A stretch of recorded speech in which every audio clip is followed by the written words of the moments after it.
the basis for detention.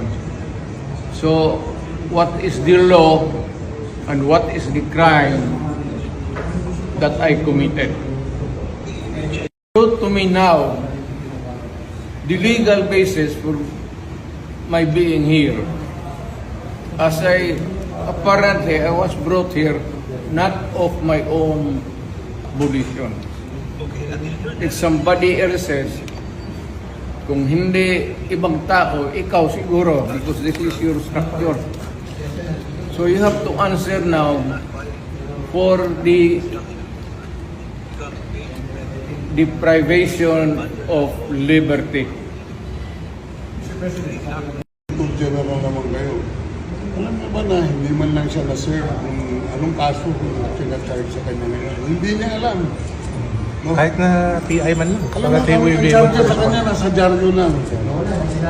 And then, hindi pa kayo na ganito ginagawa natin. Sumusunod tayo sa isang entity na hindi na tayo member. Nag-withdraw na tayo. And yet, sir, you are the Prosecutor General. Yes. You know how to exercise due process.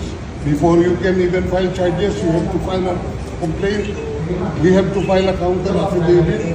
Without doing those procedural process, here we are, being issued a warrant of arrest, questionable warrant of arrest. Ano naman po, sir? Sure.